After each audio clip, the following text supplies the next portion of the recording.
कौन कहला जाहेची ठीक है भल है किछि भल है ने अजीब अजीब ना करा बाजीबो जोर जोर में बाजीबो गुरु शीघ्र आसंतु गुरु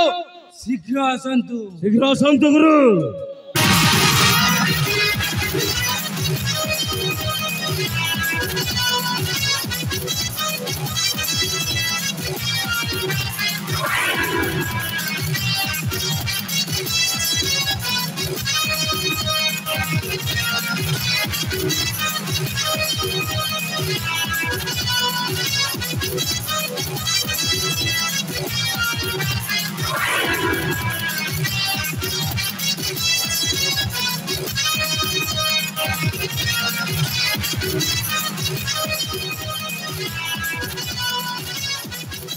कौन है पे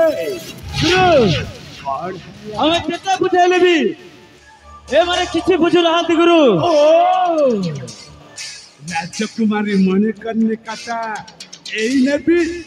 अभूछा है गला हां गुरु बस वो भी देखबे राजकुमारी मने करने काटा केमिते बुझिबो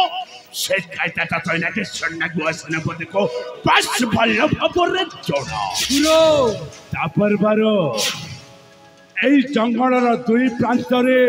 दुईटी रास्ता अवतीर्ण हां गुरु तबे तो है से जंगलर दुई रास्ता रे जंगली रहो जेपरि के बाहर भीतर को केही भी न आसंते ठीक है गुरु तबे डरी कहे के जाओ भाई जाओ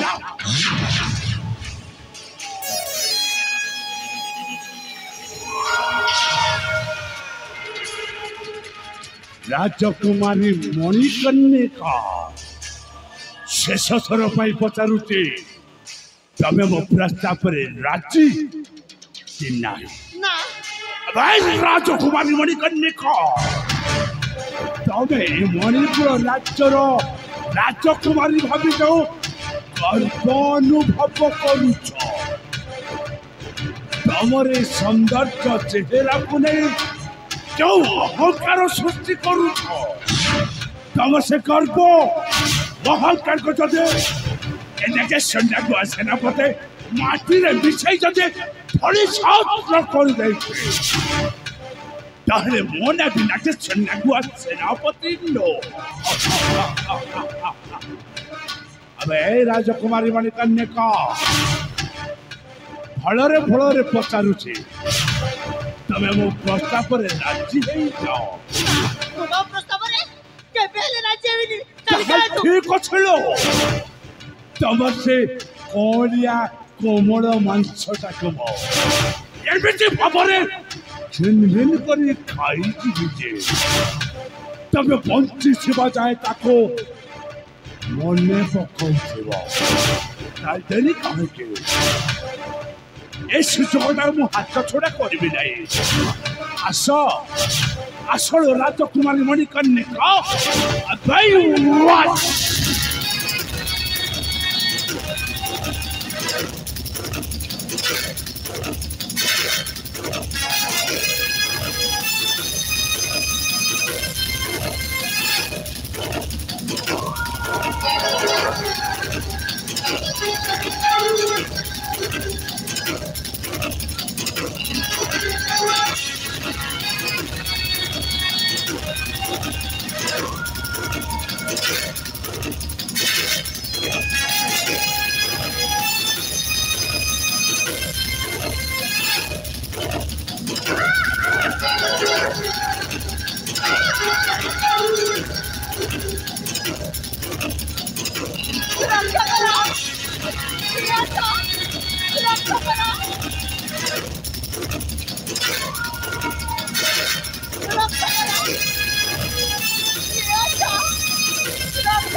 रह जाए